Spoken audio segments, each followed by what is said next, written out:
Donc, la première chose qu'il faut comprendre, c'est que nous avons le préfixe et qui nous permet de connaître l'adresse d'une variable. Alors, essayons un peu de voir ce qui va s'afficher. Si on fait par exemple un cout, essayons de voir cout de. Si on fait par exemple un cout de Toto, nous allons voir ce que ça se passe. Parce qu'on a dit que chaque variable a une adresse et pour connaître l'adresse d'une variable, il faut utiliser le préfixe et commercial. Donc, si nous faisons ça et que nous compilons, qu'est-ce qui se passe?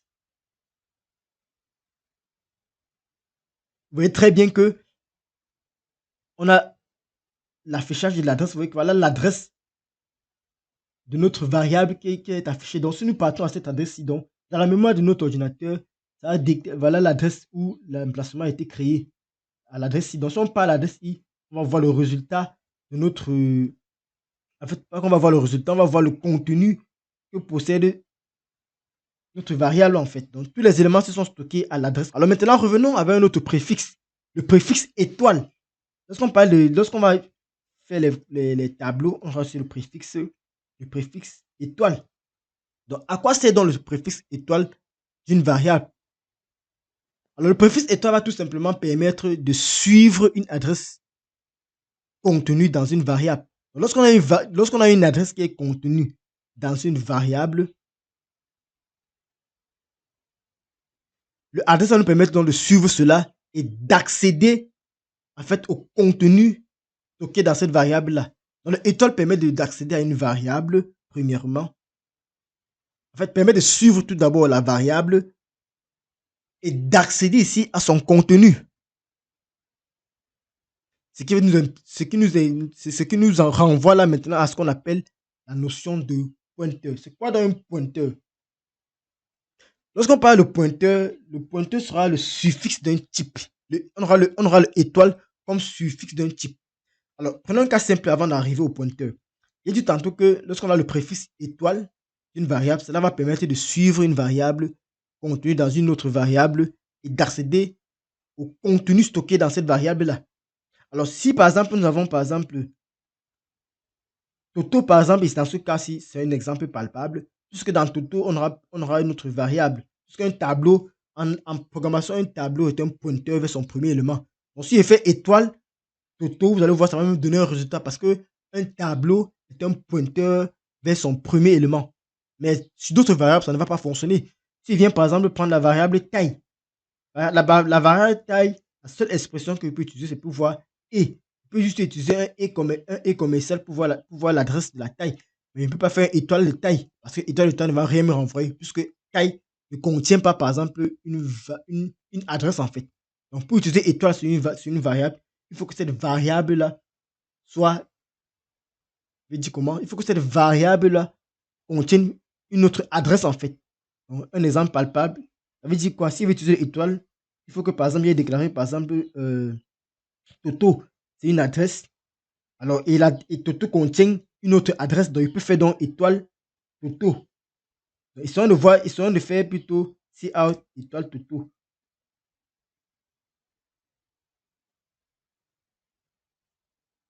Donc là, si ça ne fonctionne pas, on va débugger ça par la suite.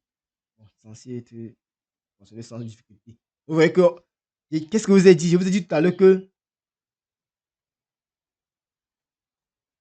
j'ai dit comment, un tableau est un pointeur vers son premier élément. Donc, vous voyez, quand il fait étoile Toto, puisque Toto est une adresse qui contient une autre adresse, vous voyez que tout ça, c'est une autre adresse. Et maintenant, puisque c'est un tableau, et un tableau est un pointeur vers le premier élément du tableau, quand je fais étoile Toto, j'obtiens ici la valeur 2. Bon, c'est assez simple, quoi. Donc, revenons donc maintenant à la notion de pointeur proprement dit. J'ai dit tout à l'heure que lorsqu'on dit qu'on a un pointeur, ça veut dire quoi? On a un suffixe étoile devant un type. Donc, par exemple, pour dire qu'une variable est de type pointeur, si par exemple il déclare int étoile A, bon, int étoile par exemple pt pour dire pointeur, sans te dire quoi? Sans te déclarer là un pointeur pour dire que pt est un pointeur sur un entier en fait. Donc, lorsqu'on parle de pointeur, le pointeur serait donc quoi? Le pointeur est une variable contenant une adresse. Donc, une variable contenant une adresse est nommée un pointeur. Comme par exemple, ici, la Toto contient une adresse. Par exemple, là, on va dire que Toto est un pointeur. Vous voyez pourquoi j'ai dit que Toto est une adresse? Parce que lorsque j'ai fait et Toto, on m'a retenu une adresse. Raison pour laquelle Toto est une adresse. Si une variable contient une adresse, alors cette variable-là est un pointeur. Puisque pour pouvoir obtenir, pour alors pouvoir accéder au contenu de cette variable, il faut faire un étoile. On va donc parler là de déréférencement. Il y a l'indirection et le déréférencement. Le déréférencement, c'est quand on essaye d'accéder à la valeur pointée par une variable en fait. Alors ne vous inquiétez pas, nous allons entrer en profondeur dans la suite de ce cours sans difficulté quoi. Alors la notion de pointeur, vous le connaissez déjà, donc j'ai dit tantôt que lorsqu'on a une variable contenant une adresse, alors cette variable est un pointeur. Et il faut toujours indiquer le type pointé. J'ai dit tout à l'heure, par exemple, on va prendre un cas simple. Mettons là, par exemple, là, les pointeurs. Alors, lorsqu'on veut déclarer un pointeur, si on a besoin de déclarer une variable très simplement, j'espère que je n'ai pas déclaré. Voilà la variable que je n'ai pas encore déclarée ici. Bon, je vais utiliser A, ce n'est pas trop compliqué. Oh là là, ça va déranger. Bon, ça ne dérange pas, on va. Ok. Déclarer une variable A. Bon, si vous voulez combiner le cours, vous savez comment vous allez faire. Vous allez décommenter à chaque fois. Pouvoir compléter, voir comment ça fonctionne. Alors, je vais déclarer une variable double A qui va contenir la valeur, par exemple, 55. 55.5. Je vais mettre là mon point virgule. Alors, je déclare dans un pointeur PA qui va pointer vers A. Puisque A est une variable et A possède une adresse, donc je peux donc créer un pointeur qui contient l'adresse de A. Puisque j'ai dit quoi? Une variable qui contient l'adresse d'une autre variable est un pointeur. Donc si je veux déclarer un pointeur, qu'est-ce que je fais? Je fais double. Je précise que c'est un type pointé en mettant le étoile. Je mets étoile. Pointeur pour dire quoi? PA veut dire quoi? Pour dire pointeur sur A égale l'adresse de A. Donc, s'il dit que l'adresse de A, donc PA va contenir une adresse. Puisque A, la valeur de A, c'est A. Or, s'il dit déjà E de A, ça veut dire que je dois te donner à P de A l'adresse de A. Tout à l'heure, je vous avais dit, lorsqu'on va avoir l'adresse d'une variable, on utilise l'opérateur E. Donc, lorsque je fais E, nom d'une variable, j'obtiens donc ici là ce qu'on appelle son adresse en fait. Donc, dans la variable P de A, j'ai mis une adresse. Donc, du coup, qu'est-ce que je fais? Je dois préciser que c'est un type pointeur. Puisque P de A, qui reçoit l'adresse de A étant, et de A étant une adresse, donc forcément P de A doit être un pointeur. Donc, il faut forcément ici là préciser le type pointé pour que cela puisse fonctionner. Donc, P de A actuellement ici est un pointeur. On se comprend.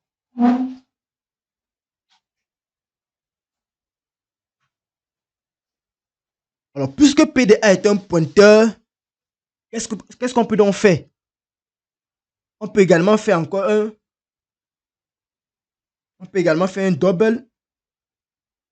On peut déclarer P de A, une deuxième variable, par exemple, pointeur. On peut dire P de A2 va recevoir encore l'adresse de A. Ça ne dérange pas. On peut créer autant de variables qu'on veut qui pointent vers une même variable en fait. Je mets l'espèce Luyette, je mets encore A. Vous voyez que les deux variables PA2 et PA sont des variables de type pointeur qui pointent tous vers la variable A. Donc si on modifie le contenu de P de A, si on modifie l'un des contenus, en fait, la variable va être modifiée puisque c'est l'adresse. Lorsqu'on modifie le contenu à une adresse, on est en train de modifier la valeur contenue à cette adresse-là.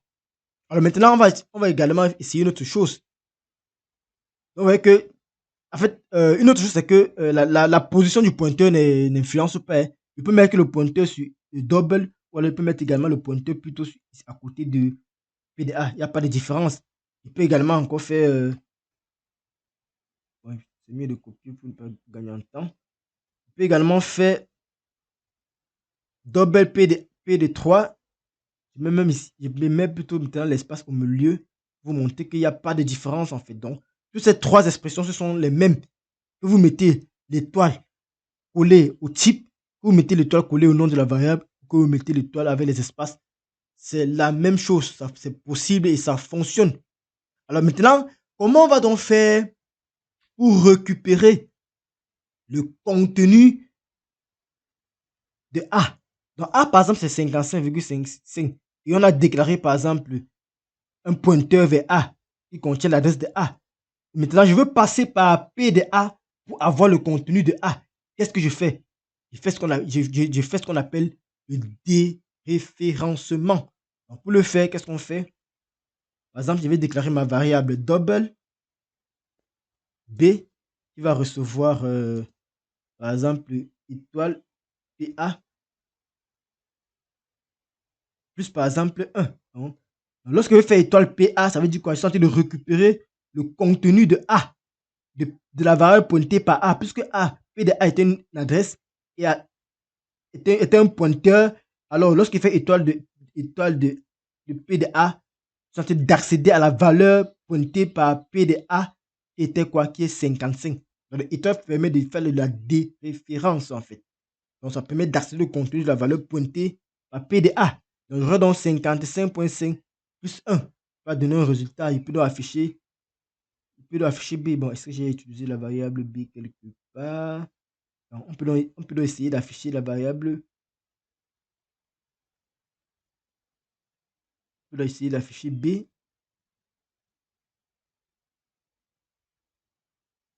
Sinon, d'afficher B. Bon, j'espère qu'il n'y a pas d'erreur avec les explications. Ok.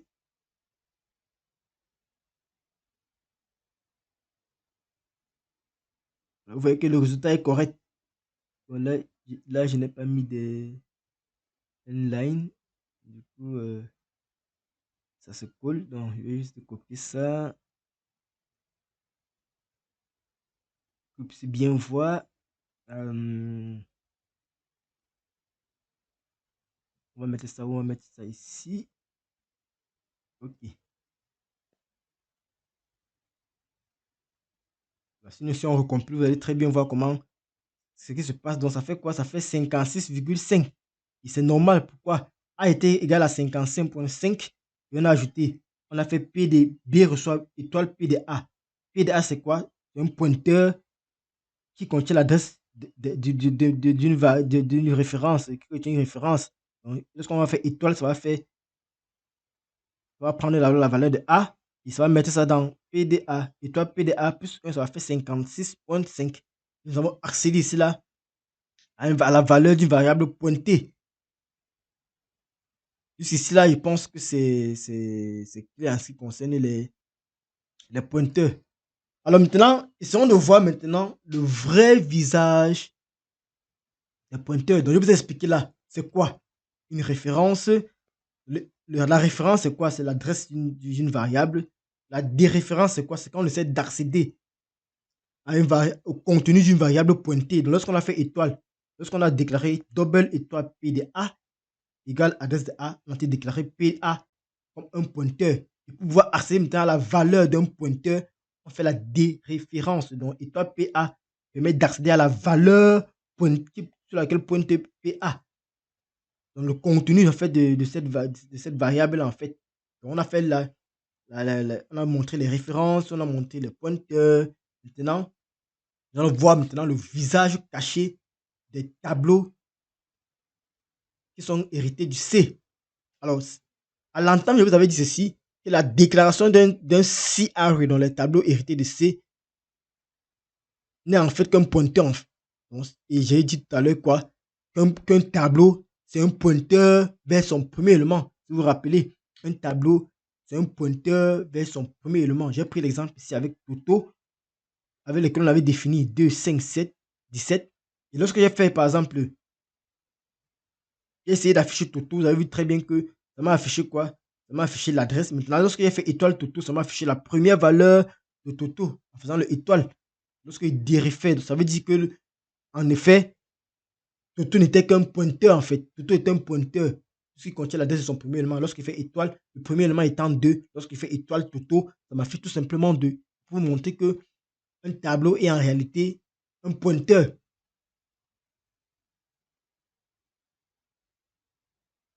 Donc, c'est le plus souvent, ce qu'on fait, c'est quoi?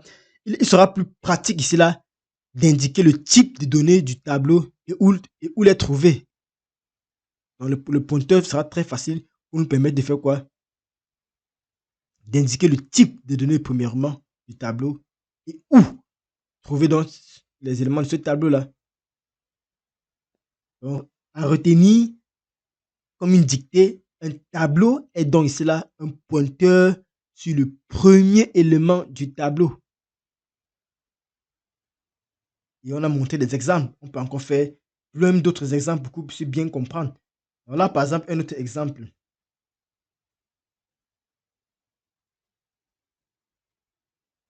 Alors, c'est bien de faire les exemples pour mieux comprendre.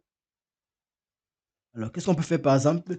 On peut déclarer par exemple encore une variable int a. Int a par exemple, on va déclarer en utilisant les listes d'initialisation. On va faire int a. On ne précise pas la taille puisqu'on va utiliser la liste d'initialisation comme nous avons dit au début. Parce que lorsqu'on utilise ces listes-là, on ne précise pas la taille. La taille sera calculée automatiquement. On dit par exemple, ça prend 1, ça prend 2, ça prend 3, ça prend 4 et ça prend 5. Vous voyez que très bien, à la compilation, notre tableau aura 5 éléments. Donc la taille, c'est 5. De 0 à 4 éléments, si vous vous rappelez très bien, avec tout ce que nous avons fait au départ. Alors, dès que nous avons ça, qu'est-ce qu'on peut faire? On a dit qu'un tableau est un pointeur et son premier élément. Alors, ça veut dire qu'on peut déclarer un pointeur en faisant int. Si on fait int étoile PA, alors on peut dire, on dit que ça prend A. Donc, P de A, c'est un pointeur vers A. Puisque le A, c'est un tableau, et on a dit qu'un tableau, c'est un pointeur vers son premier élément. Ça veut dire quoi? Le tableau A, lorsqu'on va faire A, tout simplement, ça sera une référence en fait. Ça sera la référence. Alors, c'est différent ici là d'une variable. Si tout à l'heure vous avez dit, lorsqu'on a déclaré par exemple double A reçoit 50C pour 50C. Pour avoir la référence de A, qu'est-ce qu'on fait? On fait et. On utilise le et commercial. Mais or, avec le tableau, puisqu'on a dit qu'un tableau c'est un pointeur, c'est le premier élément. Et si une variable est un pointeur, ça veut dire quoi? Le nom de cette variable-là, c'est déjà la référence en fait. On n'a plus besoin de mettre le et commercial. Lorsqu'on fait int étoile PA reçoit A, là, on voudrait dire qu'on est en train d'affecter la référence de A à P de A. Donc, et si on affecte une référence à une variable, ça veut dire que quoi? Ça veut dire tout simplement qu'on a fait, ça veut dire qu'on a fait ici à un pointeur, puisqu'on avait dit qu'un pointeur contient l'adresse d'une autre variable. Vous vous rappelez, un pointeur contient l'adresse d'une autre variable. Donc, si on fait ça, c'est très correct. Et qu'est-ce qu'on peut donc faire encore? On peut faire encore un int étoile, par exemple, PA2 va recevoir quoi? Regardez ce qu'il veut faire tout maintenant. On va recevoir maintenant l'adresse, on utilise quoi? Le i commercial pour faire la référence à de 0. Alors, vous me posez la question, pourquoi on fait ceci? Ce qu'on retient en C++, c'est quoi? C'est que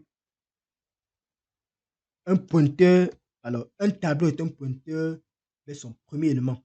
Le premier élément, c'est la. Lorsqu'on fait et, lorsqu'on fait A, en fait, c'est l'adresse du premier élément, en fait. Puisqu'à l'intérieur, on a plusieurs éléments. Et lorsqu'on a dit qu'un pointeur, alors lorsqu'on a dit qu'en C++, une variable est un pointeur vers le premier élément du tableau, alors forcément, le premier élément du tableau est à une adresse. Puisque j'ai dit tantôt à l'entame des tableaux que les tableaux, c'était quoi? C'était une structure de données qui permet en fait de stocker une séquence d'éléments de même type. Alors, ce qu'il faut retenir, c'est quoi? Lorsque l'emplacement est réservé en mémoire pour stocker un tableau, ça réserve en fait plusieurs cases. Et chacune des cases réservées là a une adresse. Et la première adresse correspond là au premier élément du tableau. Raison pour laquelle on dit qu'un tableau est un pointeur avec son premier élément. Donc, dès qu'on a le premier élément du tableau, on a sa première adresse. Et on peut avoir l'adresse de tous les autres éléments jusqu'à la taille moins 1. C'est ce qu'on avait dit. Donc, lorsque je fais maintenant la int étoile PDA, soit 2, donc lorsque je dis adresse de A de 0, vous comprenez très bien que A de 0 permet de faire quoi? Permet à accéder à l'élément en position 0 était à une variable qui est par exemple 1 dans ce cas. Et lorsque je fais et, ça veut dire que je prends sa référence, ce qui sera équivalent alors à la référence du premier élément, qui revient bien évidemment à ce que nous avons mis à la ligne 75. Vous voyez que c'est la même chose que nous sommes en train de définir là. Alors un autre exemple qu'on peut faire, c'est que on peut déclarer un int b égale par exemple étoile de a plus 1. Alors, vous me direz, mais pourquoi a plus 1? Étant donné que notre tableau, comme on l'a dit tantôt, est une structure de données qui permet de faire quoi? De stocker une séquence d'éléments du même type.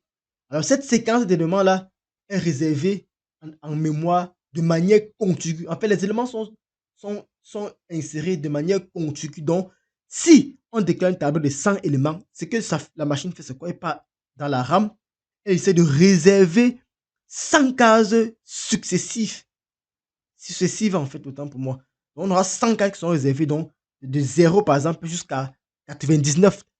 Tant qu'elle ne trouve pas cela, elle ne va pas s'exécuter. Elle cherche à optimiser la RAM pour qu'on ait 100 cases contiguës en fait. Raison pour laquelle lorsqu'on a 100 cases contiguës, on peut donc faire A plus 1. A, puisque A ici c'est l'adresse du premier élément. Alors si on fait plus 1, on passe à la deuxième adresse. Plus 2, on passe à la troisième adresse. Plus 3, on passe à la troisième adresse. Ici on fait maintenant étoile. Ça veut dire quoi? On est en train d'accéder au contenu qui se trouve à l'adresse A plus 1. Puisque ça c'est une adresse. Si on déréfère cette adresse-là, on obtient le contenu à cet emplacement-là en fait. Vous voyez très bien que en faisant ça, on a quelque chose qui va se passer. On va donc obtenir cela, l'élément en position A plus 1. Puisque A, c'est quoi? C'est l'adresse du premier élément. Donc si on fait plus 1, on se retrouve là ici. Donc du coup, B va recevoir la valeur 2. Alors donc si on peut mettre là par exemple, B va recevoir la valeur 2. Alors la même chose sera quoi? Si on fait une incrémentation B++, on incrémente la valeur de B. Qu'est-ce qui se passe? B va recevoir la valeur 3. Maintenant, une autre chose qu'on peut faire, c'est quoi? On peut faire maintenant A. Si on fait là A de 2, par exemple, qu'est-ce que signifie cette expression-ci? Cette expression signifie qu'on est en train de vouloir, on accède à l'élément A de 2. Donc ça veut dire quoi? Si voici A de 2 c'est quoi? 0, 1, 2. Donc la valeur c'est 3. Si on dit A de 2 va recevoir quoi? B plus 10. Cela voudrait dire que dans la variable B, on va mettre la valeur 2 plus 10, qui va donner donc forcément 12. Vous voyez que c'est assez simple en fait. Donc lorsque vous allez compiler, vous allez voir, c'est assez simple. Il n'y a rien de compliqué là. Alors une autre chose, un dernier paragraphe qu'on peut voir. Alors prenons un dernier exemple. Par exemple, nous avons déclaré tout à l'heure PA, soit l'adresse de A. Donc PA est un pointeur qui pointe vers A. Alors ce qu'on peut faire également, c'est quoi? Si dans PA, puisque c'est un pointeur et un pointeur contient toujours l'adresse d'une variable, à l'intérieur de PA, qu'est-ce qu'on peut mettre? On peut donc mettre la référence, par exemple, de A de 3. Donc, si on fait la A de 3, on va mettre ici à l'intérieur la référence de A de 3. Donc, dorénavant, on est en train de changer. Au départ, PA pointait vers A. Puisque A, c'est l'adresse du premier élément, donc ça pointait ici vers la valeur, vers l'adresse dont la valeur est 1. Ici, là, à la ligne 82, on est en train de changer en fait. Où est-ce que la variable PA va dorénavant pointer? Si on change en mettant A et de A de 3, alors on est en train de changer la référence de P de A. Dorénavant, le pointeur A va pointer vers la case numéro 4, 0, 1, 2, 3. Donc la valeur sera d'office 4 dorénavant. Et qu'est-ce qu'on peut faire d'autre? On peut faire maintenant étoile. Si on fait la modification étoile PA reçoit 5, qu'est-ce qui va se passer? Puisque lorsqu'une variable pointe vers une autre variable, si on modifie la valeur de la variable pointée, alors ça modifie également la variable en question. Exemple, P de A pointe vers A de 3 et on est en train de modifier P de A. Le contenu, lorsqu'on fait étoile, ça veut dire qu'on est en train on fait on dérifie en fait la variable pointée. Si on dérifie, ça veut dire qu'on est en train d'accéder au contenu en fait de la variable. Et en accédant au contenu de la variable, on est en train de modifier à 5. Et si on modifie à 5, cela voudrait dire quoi? On est en train de vouloir faire A étoile A de 3 reçoit 5. Donc, ça devrait dire ça. Donc, du coup, A va être modifié. La position, en position aussi là, 3, 0, 1, 2, 3. 4 va devenir ici là 5. Et le tour est joué. Et si on fait maintenant P, A, plus, étant donné que PA, c'est quoi? PA, c'est un pointeur. Et on sait que notre tableau est stocké en mémoire de manière contiguë. Donc, ça va faire une incrémentation pour passer au dernier élément, qui sera ici là le dernier élément, qui sera 5. Et qu'est-ce qu'on pourra faire? On pourra faire également PA étoile, PA le soir 6. Et on a terminé. Vous voyez que ça va fonctionner sans difficulté. Donc, vous voyez les tableaux, par le vrai visage en fait de ce qui concerne les pointeurs, c'est assez facile. Vous avez des difficultés, n'hésitez pas à poser des questions et on va discuter dessus sans difficulté. Bon, ce qu'il faut noter également, c'est qu'en C++, on s'en sert très rarement parce qu'on va plus utiliser les conteneurs de la standard library, donc les conteneurs de la STL. Comme je dis tantôt, les vectors et les arrays, proprement dit. Donc, ce sont les nouveaux types qui ont été introduits en C++, notamment dans les versions 11. Donc, c'est plus cela qu'on va utiliser en ce qui concerne les tableaux en fait. Donc, on va utiliser rarement les pointeurs, mais ce qui concerne les pointeurs, c'est toujours utilisé de nos jours, que ce soit dans les jeux vidéo ou bien dans les gros logiciels. C'est toujours utilisé. Donc, n'hésitez pas à bien réviser et vous n'aurez pas de difficultés. Si vous avez une quelconque difficulté, n'hésitez pas à me contacter pour plus de détails.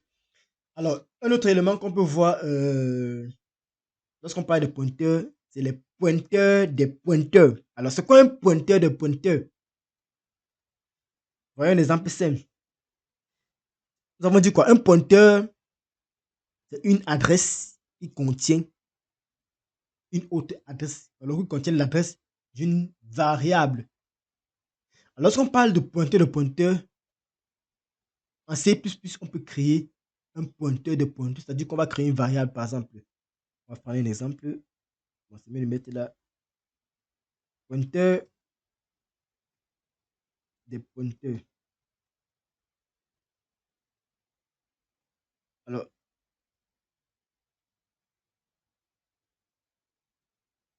qu'est-ce qui se passe? Par exemple, je vais déclarer par exemple là un char. Je vais dire par exemple char A, point virgule. Je vais encore égaler. Et je vais initialiser la variable de A par exemple. On va mettre quoi? Z. Mettons là Z. On met un point virgule. Donc, on déclare un char et on initialise sa valeur à Z au caractère Z. Maintenant, si on fait un char étoile B reçoit, on fait la référence de A, ce qui est normal. Et après, on fait char. Nous faisons char étoile étoile C reçoit. On va faire l'adresse de B. Qu'est-ce qui se passe là? Nous avons donc déclaré une variable de type caractère A qui contient la valeur Z. Par la suite, nous déclarons une deuxième variable char étoile qui contient l'adresse de A. Et maintenant, nous déclarons donc char étoile étoile C par exemple qui contient étoile B. Vous me direz, mais pourquoi on fait cette instruction ici à la ligne 89? Alors, à la ligne 89, qu'est-ce qu'on est en train de faire? Nous sommes en train de créer un pointeur vers un pointeur. Vous devez déjà remarquer que un pointeur de pointeur va nous permettre, par exemple, là, de représenter en fait une chaîne de caractères. C'est ça, par exemple, pointeur de pointeur. Donc là, C contient quoi? Donc, et vous pouvez dupliquer, hein, donc on peut encore aller pointeur de pointeur de pointeur. Donc ça, c'est des choses on fait le plus souvent lorsqu'on est dans la programmation des jeux, avec par exemple les listes chaînées, les listes doublement chaînées. On peut faire 3, on peut faire également 3. Mais sachant qu'en faisant 3, il va falloir que celui-ci contient encore un C qui contient, par exemple, un D. Ça, c'est le D, tu peux faire un D là.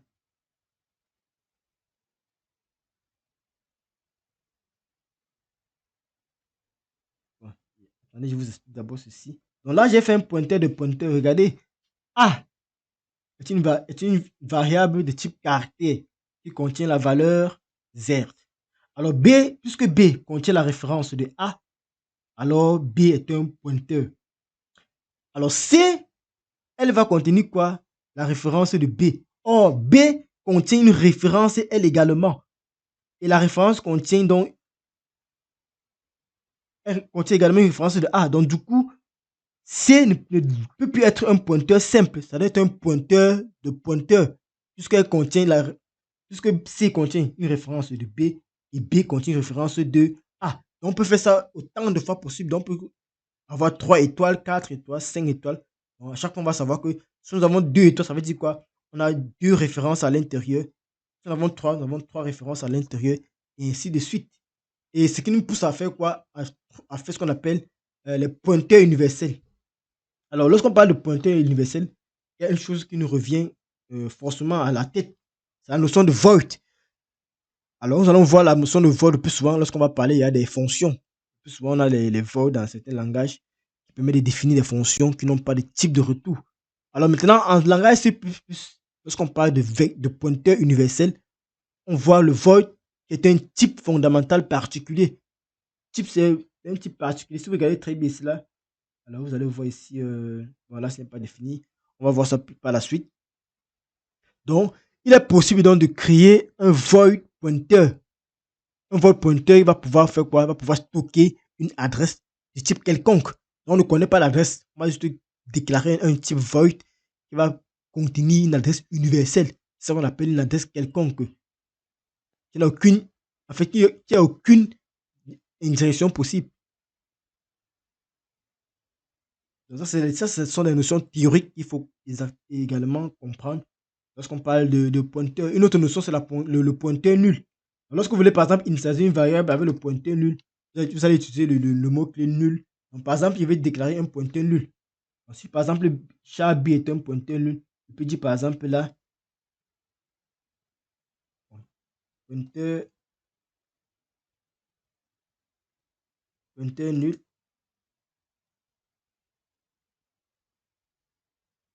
pointeur nul. Donc, si je fais, par exemple, une variable A, donc, bon, PT,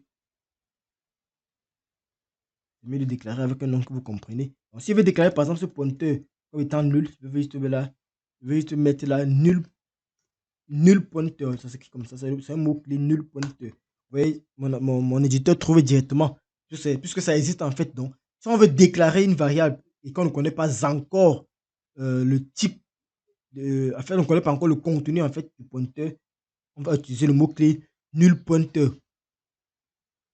Et avec ça, ça nous permet de faire quoi? D'indiquer qu'un pointeur ne pointe sur rien en fait. Donc, ce qu'on va dire, c'est quoi? La variable pt nul ne pointe sur rien en fait. Et parfois, vous allez voir dans les codes anciens, parfois ce C++, c'est souvent remplacé par nul. Bon, ça c'était ancien, mais dorénavant, le nul passe sans difficulté, puisque ce sont des mises à jour en fait. On va un exemple palpable. Un autre exemple, c'est quoi? Avec un pointeur qui ne pointe vers rien. Il peut avoir une variable p par exemple, il peut avoir une variable int p. J'initialise par exemple à 0.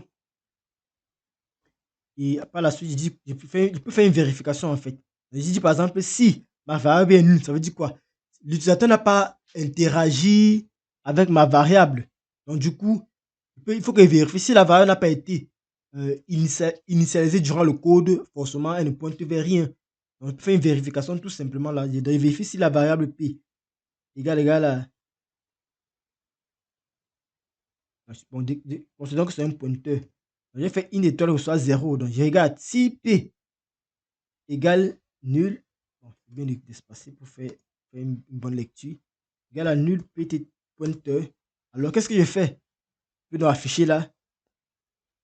Il peut faire un cout pour dire que mon pointeur est vide. Donc pour dire que ma variable est vide parce que rien n'a été modifié. Vous voyez, c'est assez simple quoi. Donc il n'y a rien de compliqué là.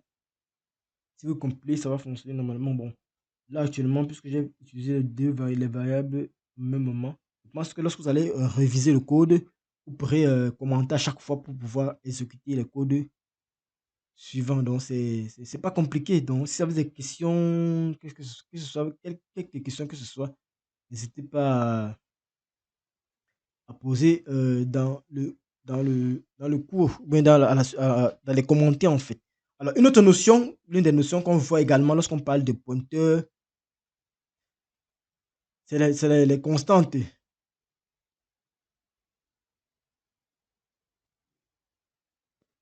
Donc, pour voir les constantes, on a les constantes et il y a le pointeur constant. Donc, il faut d'abord que je vous montre un peu la notion de constante et ensuite, on va voir les pointeurs constants. Alors, comment définir une constante lorsque nous sommes en C++?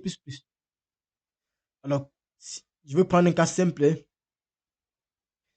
Lorsque nous sommes en C++, lorsqu'on définit une const expression, c'est-à-dire quoi, une expression constante, la constante sera connue à la compilation en fait. Lors de la compilation que elle sera connue en fait. Il y a deux manières de faire cela. Il y a d'abord en C++11, on a commencé avec les const expression qui est apparu avec C++11. Mais c'est assez rare, souvent, de voir les codes qui l'utilisent, mais c'est utilisé. Donc, on va un peu voir comment ça fonctionne dans la pratique. Donc, dans la pratique, il y a deux. Soit vous utilisez le const expression, soit vous utilisez le const qui sera connu directement à l'entrée dans la portée en fait, des variables en fait. Et bon, c'est mieux, c'est tout mieux de montrer avec l'exemple. Donc, si on veut parler des constantes, donc il y a les const expression pour déclarer les constantes et on a également les const. Voilà les deux manières qu'on peut déclarer les constantes en fait. C'est mieux que je commande. On va faire les exemples pratiques directement avec les pointeurs constants. On va les deux manières de déclarer en fait. Exactement, même pour les fonctions, on peut utiliser également ça. Nous allons voir en profondeur les fonctions dans la prochaine leçon en fait. Donc, ce qu'il faut retenir, c'est que avec le mot-clé const expression, on peut l'associer à une fonction. Et on va également bien voir cela lorsqu'on sera dans la programmation orientée objet. Donc ne vous inquiétez pas s'il y a un peu de flou. Alors, essayons de voir maintenant comment on peut créer des pointeurs constants. Donc, si on crée des pointeurs constants, c'est la même chose pour les variables, puisqu'un pointeur, c'est une variable. Alors, regardez, par exemple, on va faire un code basique là. On a int x. Lorsqu'on dit x, par exemple, int x, c'est-à-dire qu'on a déclaré une variable normale, ce n'est pas une variable constante. Maintenant, lorsqu'on va faire, par exemple, là, int étoile P1, un pointeur 1 reçoit l'adresse de x. On va utiliser l'espèce c'était la variable x que nous avons créée.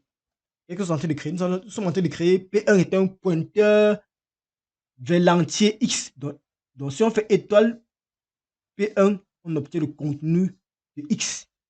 Donc, dans ce cas-ci, là, nous avons affaire à un pointeur non constant. Donc, les pointeurs qui ne sont pas constants sont appelés les pointeurs non constants. Donc, ça, par exemple, P1 est un pointeur non constant. Il pointe vers quoi? Il pointe vers un entier non constant. Donc, puisque lorsqu'on fait int x, on a déclaré une variable. Si une variable n'est pas constante, en fait, lorsqu'on n'a pas une constante, on a une variable et on les appelle les non constantes. Donc, là, par exemple, cette expression-là, c'est un non constant int. Donc, c'est un entier non constant. Maintenant, cette expression signifie quoi? On a de faire quoi? On a déclaré P1 est un non constant int vers un non constant x. Donc, on a un pointeur non constant sur une variable P1 qui est un pointeur non constant sur une variable x non constante. Donc, c'est ce que ça voudrait dire la ligne 105. Et maintenant, qu'est-ce qu'on peut donc faire pour essayer de voir la notion de pointeur constant et pointeur non constant? Essayons de déclarer notre expression et essayons de l'examiner. Alors, si dorénavant on vient maintenant là, on fait const int étoile P2 reçoit l'adresse de X. Alors, si on fait ceci, ce que ça voudrait dire? On est en train de déclarer là un non constant pointeur vers un const int. Est-ce qu'on se comprend? Dorénavant, qu'est-ce qui va se passer? P2 sera donc un non pointeur, en fait, un non constant pointeur de const int. Donc, dorénavant, la valeur de X sera constante, en fait. On ne pourra pas passer par P2 pour modifier la valeur de X. Donc, on ne pourra plus, avec cette expression-ci, la modification de X par P2 ne sera plus, ne pourra plus être faite, en fait. Puisque ça, on a été déclaré quoi? Un pointeur non constant vers une constante, vers un entier constant. Donc, l'entier P2 sera constant. On ne pourra plus passer par P2 pour modifier la valeur de X. Puisque par défaut, lorsqu'on déclare un pointeur, on peut passer par ce pointeur pour modifier la valeur de la variable. Mais dès qu'on déclare ce pointeur comme étant un pointeur vers un constant, alors forcément, elle ne sera plus modifiable à partir du pointeur qui est déclaré comme constant, entier constant en fait. Alors, une autre déclaration qu'on peut faire expliquer, c'est quoi? On peut également faire un int étoile. On fait int étoile const. Oups. Int étoile. On fait un int étoile const p3 égale par exemple l'adresse de x. Alors, dans ce cas, qu'est-ce que nous avons fait? Ici, on va dire qu'on a à faire quoi? À un const pointeur, donc un pointeur constant vers un entier non constant. Donc ici, on déclare un pointeur constant vers un entier non constant. Et un dernier cas, qu'est-ce qu'on peut avoir? On peut avoir un const int étoile const p. On peut dire, on avait p3, on peut avoir p4, soit l'adresse de x. L'adresse de x et commercial, l'adresse de x, on met notre point virgule. Donc dans ce dernier cas, qu'est-ce qu'on est en train de faire? Vous voyez très bien ici là qu'on a un pointeur constant vers un entier constant. Également, on ne pourra pas passer par l'un pour modifier l'autre. Donc, si pour bien vous ne vous perdez pas, je peux commenter pour vous. Donc, là, par exemple, là, par exemple, pointeur non constant.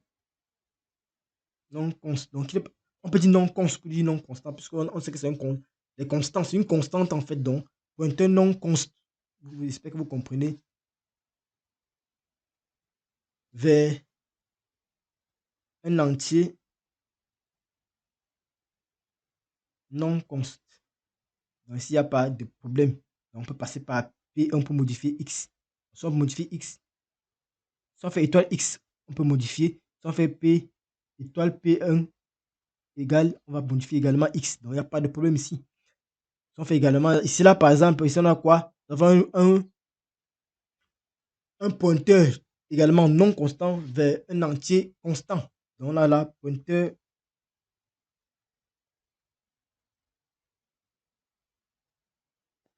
non constant vers un entier const. C'est le deuxième. Alors, la troisième, c'est quoi? C'est quoi? C'est un pointeur constant vers un entier non constant. Ici, on a un pointeur constant vers un entier non constant. Pointeur const vers un entier non constant. Et le troisième cas, comme on a dit tantôt, pointeur constant, pointeur const vers un entier constant. On a pointeur const vers un entier const. Donc, ça va vous aider pour les révisions. Vous voyez que c'est assez facile. Lorsqu'on fait, par exemple, pour vous expliquer encore en profondeur, pour que vous puissiez bien comprendre une fois pour toutes. Alors, je vais prendre la const, par exemple, int étoile pointeur 2 vers A, soit l'adresse de X. Après, je vais faire un int const étoile. Donc, ça est un pointeur de B, soit encore l'adresse de X. Alors, le premier const ici, là, le premier const du type int a le même sens de préfixe, en fait, a le même sens préfixé ou suffixé. Vous voyez, ici, il fait const int étoile P2 de A. C'est la même chose que int const étoile P2. Donc, c'est quand on dit c'est quoi? Le premier const du type A, du type A. Le type de A, c'est quoi? C'est int. Dans le premier const du type A aura quoi? A le même sens préfixé ou suffixé. Vous allez voir const int, vous allez voir int const également étoile P2 de B va recevoir X. C'est assez simple et j'espère que vous allez bien réviser par la suite. Donc, avec ce que j'ai dit, comme j'ai dit tantôt, le premier, j'ai dit quoi? Le premier const du type de A. Donc, pour ce type de A, le premier const du type A a le même sens préfixé ou suffixé. Donc, le const A a le même sens préfixé ou suffixé. Donc, le suffixe ou le préfixe. Là, vous voyez très bien, c'est là qu'on a int A. On a const int étoile et après, on a fait quoi? On a int const étoile. Ici, on a le préfixe et après, on a le suffixe.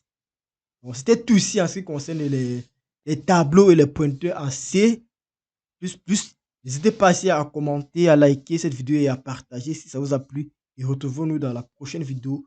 Nous allons apporter la notion de fonction pour rendre notre code un peu plus correct, quoi.